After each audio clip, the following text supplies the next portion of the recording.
Olá, seja muito bem-vindo. Eu sou Tabata Pote e começa agora uma entrevista especial.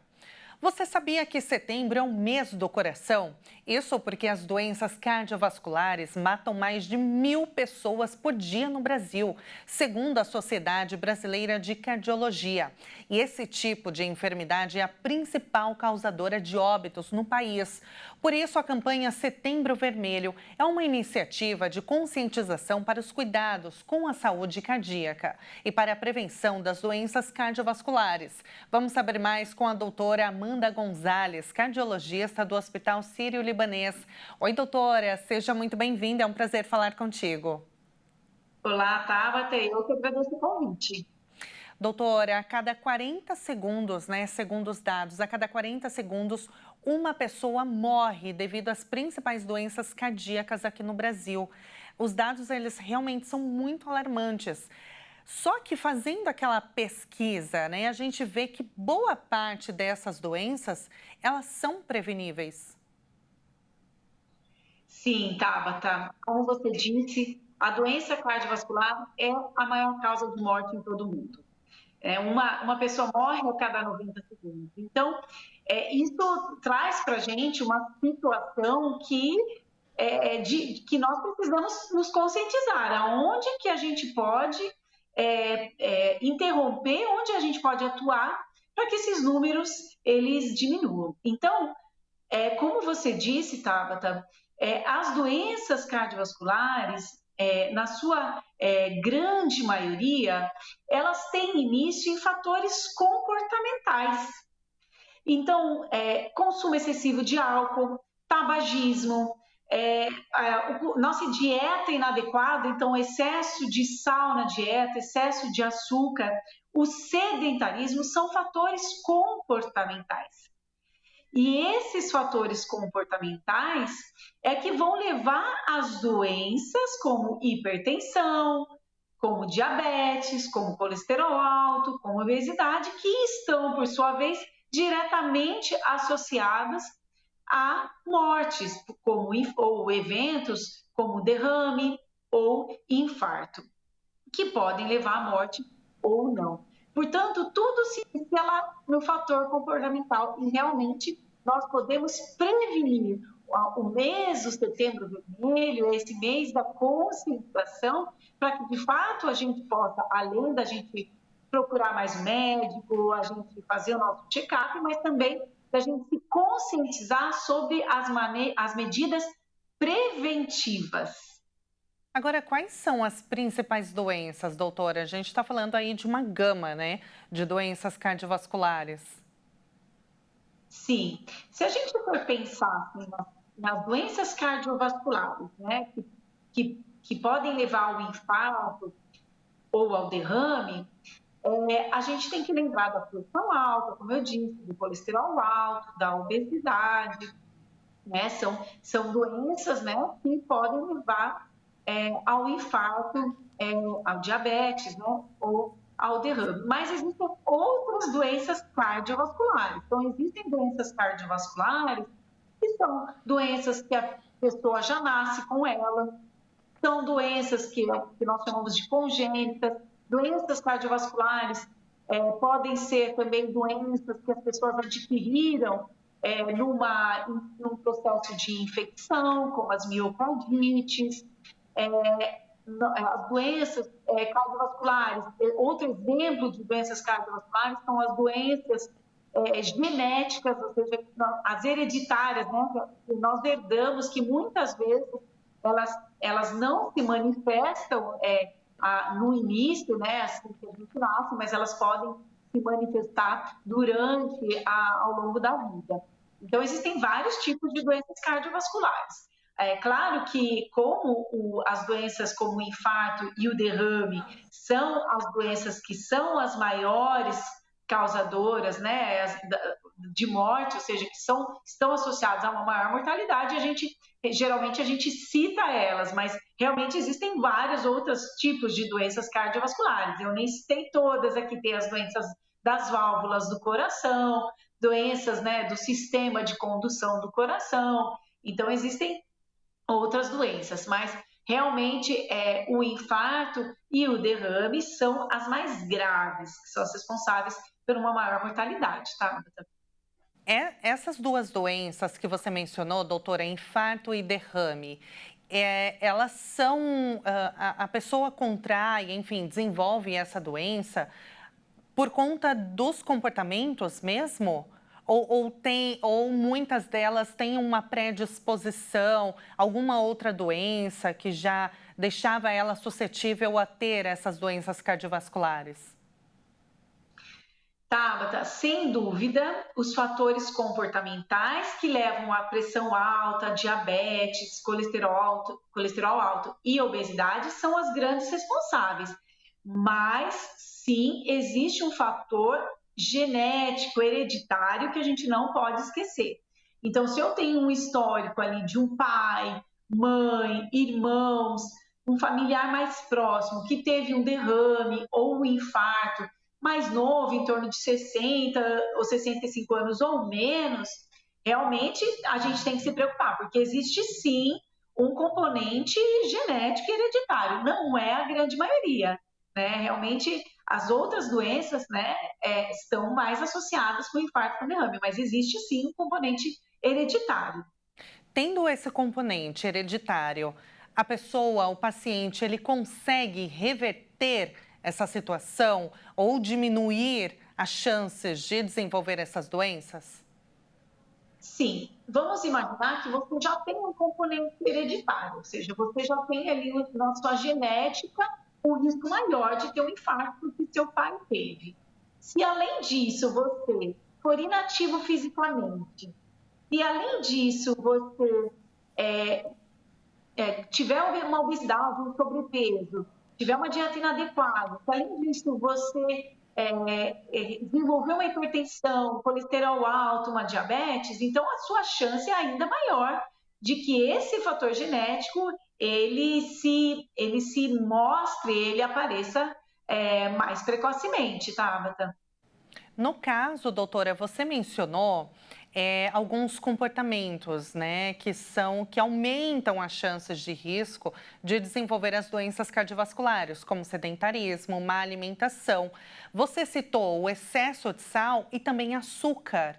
É muito interessante esse ponto. O excesso de açúcar, ele também predispõe a pessoa, então, a ter essas doenças?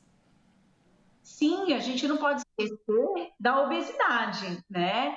Então, o excesso de açúcar, de ingesta calórica inadequada, também predispondo aí ao sobrepeso e obesidade. Além de, claro, a gente forçar ali o nosso organismo a estar produzindo cada vez mais insulina, então pensar aí no diabetes futuro também. Então, esse comportamento da alimentação é super importante para a gente pensar é, principalmente na hipertensão, no diabetes, no colesterol também, claro, né? A alimentação muito rica em gorduras, sobretudo as gorduras saturadas também, levando ao aumento do colesterol. Eu não citei o colesterol, né, nessa situação, mas também. Então, a nossa alimentação inadequada, ela pode sim predispor ao desenvolvimento dessas doenças. De qual idade que nós devemos buscar um cardiologista para fazer o check-up, doutora? Existem duas situações, Tabata. Primeiro, se você é jovem, né, saudável, se você não sente nada, você pode fazer sua atividade física e pensar em prevenção como uma medida de saúde pública. Todo mundo tem que fazer um exercício. Se você vai fazer um exercício físico, por exemplo, e sente alguma coisa, tem um sintoma, uma dor no peito, um cansaço que é desproporcional, uma tontura, ou já teve um desmaio, ou ainda, se você é mais jovem, mas tem um antecedente familiar, então meu pai morreu cedo, teve uma morte súbita, então minha mãe já tem doença nas coronárias, então aí sim é um fator para você procurar um médico mais precocemente, fazer um check-up mais precoce. Na ausência dessas situações, a gente tem que procurar, pelo menos acima dos 40 anos, fazer um check-up médico. Então, eu vou ver como está a minha pressão arterial, eu vou ver como está o meu colesterol, os meus níveis de açúcar no sangue. Bom, o médico vai examinar os pulsos, fazer uma ausculta do coração e vai ver, avaliar a necessidade de outros exames, de exames adicionais. No contexto, né, da prevenção, ainda falando um pouco do nosso check-up, a gente tem que lembrar também que os atletas, mesmo que amadores, que vão se envolver aí em exercícios com alta performance, também devem fazer aí sim, mesmo que antes, né, mesmo que mais jovens, uma avaliação médica preventiva. Doutora, você mencionou alguns sintomas, né, que a pessoa ela pode ter na hora de praticar alguma atividade física. Agora, no caso, de modo geral, quais são os sintomas que a pessoa ela deve estar alerta a buscar um especialista? Ótimo. Tá, então vamos pensar em duas doenças, né? Vamos falar um pouco do infarto. Então, dor no peito, falta de ar desproporcional para uma caminhada, eu não sentia nada e agora estou me cansando. Uma tontura quando eu vou fazer uma caminhada, ou não necessariamente um exercício físico, mas no meu dia a dia. Uma palpitação, né? Ou seja, uma taquicardia ali, uma palpitação, uma taquicardia. Posso sentir também uma dor que eu falo não necessariamente no peito, mas também ela pode ser uma dor nas costas, uma dor que persista, ou uma dor que apareça quando eu faço um exercício físico, que pode chamar atenção aí para uma doença das coronárias, que eventualmente pode levar a um infarto. Pensando no derrame, que é o AVC, né, o acidente vascular encefálico, quais são os sintomas que eu devo estar atento que podem me levar a pensar nessa doença? Confusão mental, um distúrbio da fala, então uma dificuldade de falar, um formigamento ou uma perda de força súbita e nos membros, pode ser nos membros superiores ou a gente costuma falar de um lado do corpo ou do outro lado do corpo, tá? Esses podem ser sinais, também uma tontura, de um AVC, de um derrame. Então, são sinais que a gente deve estar atento e nesses casos, qualquer sintomas desses, a gente tem que procurar imediatamente o serviço de saúde mais próximo. Doutora, agora algumas recomendações, né? Você falou, né? O sedentarismo, ele é uma predisposição, a má alimentação, né? E também o fator genético. Agora, se a gente quer ter uma boa saúde, né? Que a gente mantenha o nosso coração saudável, o que nós devemos fazer? E principalmente, né, independente da idade também, ou se tiver alguma recomendação especial para pessoas mais idosas ou mais novas, qual a recomendação, doutora? Certo. Tá lembrando aí, associando aí a questão da dieta e do sedentarismo, lembrar também do consumo excessivo de álcool e do cigarro, do tabaco, que tem que ser eliminado. Então, se a gente pensa, o que eu devo fazer atividade física, pelo menos 150 minutos por semana de exercícios físicos, mas eu estou falando de exercício físico, eu tenho que lembrar de medidas comportamentais muito mais simples, como trocar um elevador por uma escada no trabalho, andar um pouco mais para chegar no seu trabalho, né? Descer numa estação antes de metrô, num ponto antes do ônibus, ou estacionar o carro num lugar mais distante. São medidas de comportamento do nosso dia a dia. Mas, além disso, o ideal é que a gente realmente associe um exercício físico aeróbico, como uma caminhada, uma bicicleta, dança, natação, como parte da nossa prevenção. Cessação do tabagismo, super importante, fundamental, né? Isso aí as pessoas já sabem. Também reduzir o consumo de álcool e a alimentação saudável. Quando a gente fala de alimentação saudável, eu não estou falando de um nutricionista. Né? Eu ouvi uma vez de um professor que a resposta está na feira e não na prateleira. A gente fala, tem que descascar mais e abrir menos tampa, né? Desembrulhar, abrir menos tampa e desembrulhar menos, descascar mais. Então, são medidas preventivas, tá? Com relação à idade, a doença cardiovascular, ela pode aparecer em qualquer idade. Como eu disse, existem doenças genéticas, existem, né, doenças congênitas, que a pessoa nasce com problema no coração, Mas a grande maioria dessas doenças, como pressão alta, diabetes, colesterol, obesidade, a doença em si, ela vai se manifestando conforme o passar dos anos. Então, uma incidência muito maior nas pessoas mais idosas. Então, nós temos que estar atentos nos pacientes idosos ao controle, a um bom controle dessas doenças. Então, se tem uma pressão alta, controlar bem essa pressão para que lá no futuro, né, não tenha um infarto ou um derrame. Controlar bem o colesterol, tratar o diabetes. Então, a gente, no sentido de idoso, as doenças podem aparecer ao longo dos anos e elas têm que ser tratadas para realmente prevenir o infarto ou derrame. Não é todo mundo que é hipertenso que vai ter um infarto ou derrame. As doenças, elas podem ser controladas com medicamentos, além de todas essas medidas que eu comentei, tá?